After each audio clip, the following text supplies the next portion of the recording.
देशभक्ति एवं राष्ट्र निर्माण के तहत कार्यक्रम चलाया जा रहा है। तो इसके ऊपर मैं आपको दो शब्द कहना चाहता हूँ। अगर मेरी वाणी में कोई त्रुटि हो तो मुझे क्षमा करें। गुल खिले गुलशन खिले खिल उठे गुलदस्ते। मेरा भाषण शुरू होने से पहले आप सबको नमस्ते। आप सब जानते हो कि 1947 से लेकर आज 2021 तक भारत को लगभग 74 से 75 साल हो गए आज़ाद हुए। और इस आज़ादी में भारत ने क्या पाया, क्या खोया, और भारत ने किस तरह अपने आप को संबल बनाया और किस तरह अपने देश का विकास किया। तो आप जानते हो कि सन 1947 में जब भारत आज़ाद हुआ था, तो सबसे पहले उसके सामने मुख्य बात ये थी कि राष्ट्र निर्माण, किस तरह राष्ट्र का निर्माण किया जाए। अगर राष्ट्र निर्माण अच्छा होगा तो हमारा देश भी बहुत मजबूत होगा। अगर राष्ट्र निर्माण नहीं हुआ तो देश बिखर जाएगा। 1947 के इन हालातों में भी किस तरह भारत के लोगों ने अपने देश को इकट्ठा किया और एक से एक कड़ी जोड़कर अपने देश को मजबूत बनाया और भारत देश को एक बहुत ऊंचे मुकाम तक पहुंचाया और धीरे धीरे भारत को एक बड़ी महाशक्ति बनाया। 1947 से पहले भी एक महान नेता थे जो अपने भारत देश को आज़ाद करवाया। और उनको पता था कि अगर हमारा देश आज़ाद होगा, अगर हमारा देश आज़ाद हुआ, उसके बाद देश की क्या हालत होगी। उन्होंने भविष्य के बारे में सोचते हुए देश के सुधार के प्रयास, जब अपना देश आज़ाद नहीं हुआ था, आज़ाद कराने के प्रयास चलाए जा रहे थे, उसी समय से उन्होंने अपने देश में किस तरह के शासन होना चाहिए, किस तरह के लोग होने चाहिए और उन लोगों में किस तरह की शिक्षा होनी चाहिए, उसी प्रकार काम किया। उन महान नेता का नाम था महात्मा गांधी।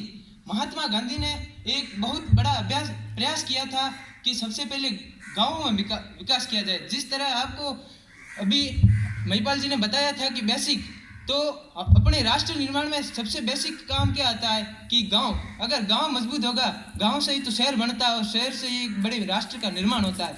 तो महात्मा गांधी ने ही अपने गाँवों के निर्माण के लिए बहुत महत्वपूर्ण कार्य किए थे। और उनके सामने सबसे बड़ी मुख्य समस्या थी कि छुआछूत। अगर अपने देश में छुआछूत ही खत्म नहीं होगा तो सबका विकास कैसे होगा और राष्ट्र निर्माण कैसे होगा और देशभक्ति लोगों में कैसे आएगी।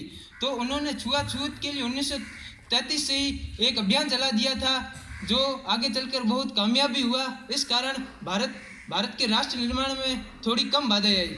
और इसके बाद उन्होंने गाँव में शिक्षा पर जोर दिया।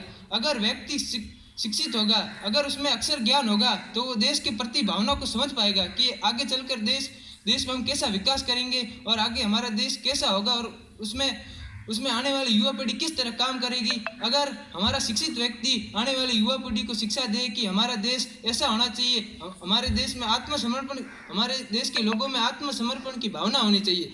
तो आप सबको पता है कि भारत की शिक्षा कभी कमज़ोर नहीं रही है। आप अभी सोच रहे हो कि भारत की शिक्षा इतनी कमज़ोर है।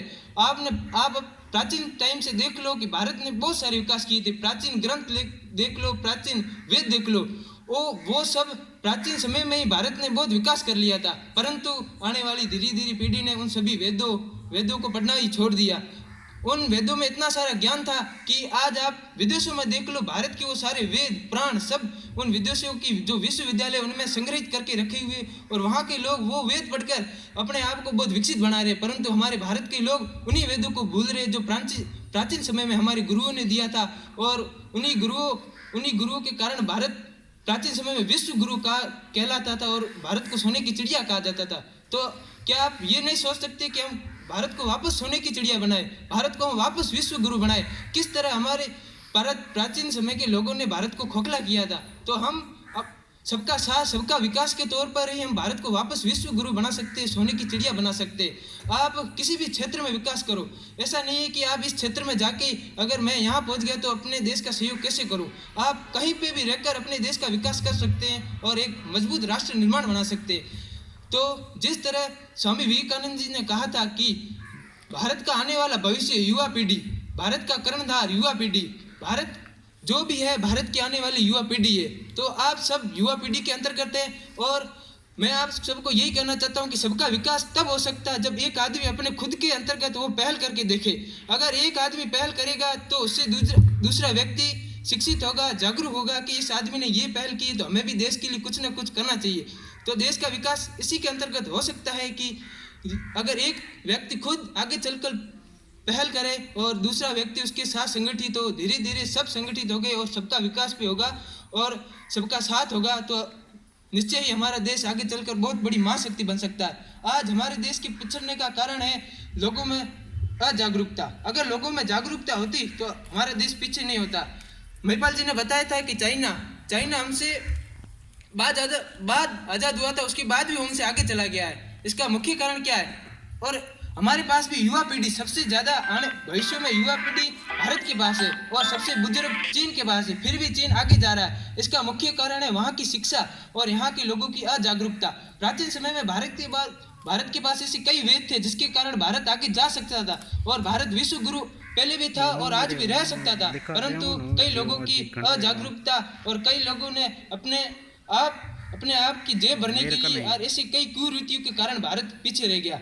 तो अब अगर भारत को आगे बढ़ाना है, भारत को हर क्षेत्र में आगे लाना, शिक्षा का क्षेत्र हो, चाहे वो तकनीक का क्षेत्र हो, चाहे वो किसी भी समाज अगर सब इकट्ठा होंगे तो आगे चलकर भारत एक महाशक्ति के रूप में बन सकता है। भारत आज विकासशील देश है, भारत को विकसित बनाना है। भारत को विकसित बनाने के लिए हमें अनेकों प्रयास करने पड़ेंगे, तब जाके भारत विकसित देश बन सकता है। विकासशील होने का कारण ही यही है कि यहाँ की ना तो शिक्षा मजबूत है, ना तो यहाँ के लोगों के अंदर कोई जागरूकता है और ना देश के प्रति समर्पण की भावना है। अगर देश के प्रति समर्पण की भावना होती, कोई भी व्यक्ति कोई भी जगह पर रहकर या किसी भी पोस्ट पर रहकर, किसी भी क्षेत्र में रहकर अगर देश का सहयोग करे तो वो निश्चय चलकर देश के लिए लाभदायक होगा और हमारा देश आगे बढ़ेगा।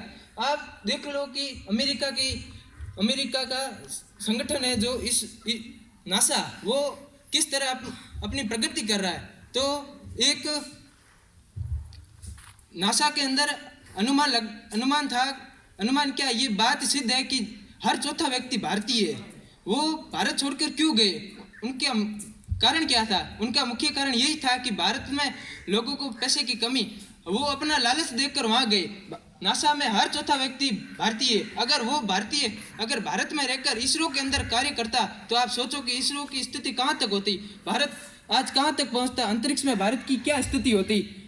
अगर हम सब में अंदर देश की भावना होगी तो हम जरूर भारत में रहकर ऐसे कई कार्य कर सकते हैं जो आगे चलकर भारत के लिए लाभदायक होंगे। और मैं आपसे यही कहना चाहता हूँ कि आप क्षेत्र चाहे कोई भी हो, आप उसमें भी विकास कर सकते हो।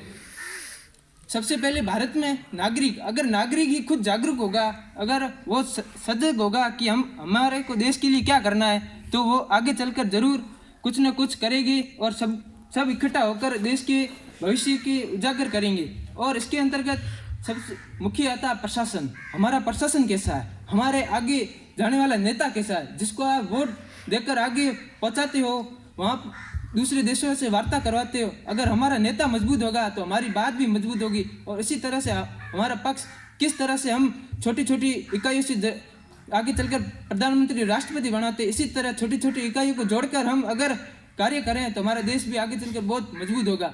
आपने अगर एक भावी नेता चुना है, उस नेता के अंदर जोश है देश के प्रति कुछ करने की, तो जरूर वो आगे चलकर करेगा। इसी मामले में आप वर्तमान के प्रधानमंत्री श्री नरेंद्र मोदी जी को देख लीजिए। उन्होंने किस तरह राफेल का सौदा था जो कांग्रेस सरकार ने किया था, उसके बाद बीजेपी सरकार ने उसे किस तरह पलटवार करके वापस अच्छे तरह के राफेल विमान भारत में लाए। उन्होंने उनके सामने शर्त क्या रखी थी, उन्होंने कहा था कि हमें राफेल चाहिए, वो भी आधुनिक तकनीक के, जो सभी तकनीकों के माध्यम से विकसित हो और वो किसी भी प्रकार प्रहार को झेल सके और प्रहार कर सके। उन्होंने कहा था कि हम राफेल तो लेंगे, इसके साथ साथ आपको राफेल इंडिया में आके बनाने होंगे और हमारे वैज्ञानिक हैं जो तकनीकी क्षेत्र में काम कर रहे हैं उनके सामने बनाने होंगे। और जब वो राफेल बनाओगे, एक दो राफेल बना के और हमारे जो वैज्ञानिक हैं उनको भी सिखाओगे किस तरह राफेल बनता है, तो हम जरूर आगे कुछ और कार्य कर सकेंगे। इसी तरह मोदी जी के अलावा ऐसे कई अपने नेता हुए जिन्होंने अपने भारत के प्रति कई कार्य किए। तो आप देख लो कि अगर आप अपना नेता भावी नेता है और आगे चलकर कुछ कार्य कर सकता है, तो हम भी जरूर आगे चलकर कुछ कार्य कर सकते हैं। सबसे अगर अपने को महान बनना है तो अपनी छोटी छोटी बातों को ध्यान रखना चाहिए। कहते हैं कि छोटी छोटी बातों से इंसान महान बनता है। अगर अपने छोटी बातों पे ध्यान दिया कि ये क्या है वो क्या है, तो जरूर आगे चलकर हम आगे बढ़ेंगे। अगर हम शिक्षित हो गए और पीछे वाला बैठा है ऐसा हुआ तो अपने देश का विकास कभी नहीं होगा, अपना देश कभी विकसित नहीं हो पाएगा। अगर हम अपने उद्योग धंधों में देश का मदद करें या तकनीकी के क्षेत्र में विकास करें। भारत 1947 में आज़ाद हुआ था, उसके बाद उसके सामने कई विपदाएं आई। उसको राष्ट्र निर्माण कैसे बनाया जाए, किस तरह लोकतंत्र स्थापित किया जाए, धीरे धीरे कर लोगों ने प्रयास किए। प्रयास करने के बाद 1952 में जाकर भारत के लोकतंत्र के चुनाव सफल हुए 5 सालों बाद। तो इसका मुख्य कारण क्या था कि लोगों में जागरूकता नहीं थी, उनमें शिक्षित साक्षरता नहीं थी। वहाँ भारत में उस समय बहुत लोग अनपढ़ थे। इसी का यही कारण था कि भारत आज पीछे पिछड़ रहा है। और अगर इसमें हमको आगे आना है तो हमारे देश में सभी शिक्षित नागरिकों को, जो अनपढ़ नागरिक है, उनको भी हम हमारे साथ लेकर आगे भविष्य में देश के विकास में वो भी सहयोग करेंगे, ऐसी हम आशाएं रखते हैं। और जब हमारा भारत आज़ाद हुआ तो उसके बाद अंतरिक्ष में महत्वपूर्ण कार्य डॉक्टर APJ अब्दुल कलाम ने किया था। भारत को सर्वप्रथम अंतरिक्ष में पहचान ही डॉक्टर APJ अब्दुल कलाम के कारण मिली थी। वो प्रधानमंत्री राष्ट्रपति पद पर रहकर भी उन्होंने ऐसे कार्य किए हैं कि उन्होंने अपना वेतन एकमात्र नहीं लिया और उन्होंने अपना संपूर्ण वेतन शिक्षा के क्षेत्र में लगा दिया और अंतरिक्ष के क्षेत्र में लगा दिया। उन्होंने सर्वप्रथम अंतरिक्ष में विमान भेजे थे और इसी कारण से परमाणु मिसाइल बनाई थी। इसी कारण से भारत आज वहाँ पर पहुँच सका और भारत को वहाँ पर पहचान मिली थी। इसी तरह APJ अब्दुल कलाम बनकर, महात्मा गांधी बनकर, स्वामी विवेकानंद बनकर और प्राचीन नेताओं की तरह उनके विचारों पर चलकर अगर हम ये पहल करेंगे, अगर हम जागरूक होंगे और सभी को जागरूक बनाएंगे, सबका साथ मिलेगा, सबका विकास मिलेगा और सब मिलकर प्रयास करेंगे तो जरूर ही हमारे भारत देश आगे चलकर विकसित होगा और भारत पांचों स्थानों में से नहीं, सबसे टॉप स्थान पर रहेगा। और मेरी आप सभी से यही आशा है कि आप भी आने वाले समय में भारत के सहयोग, भारत के राष्ट्र निर्माण और देशभक्ति की भावनाओं के साथ अपने देश का विकास करेंगे। चाहे आप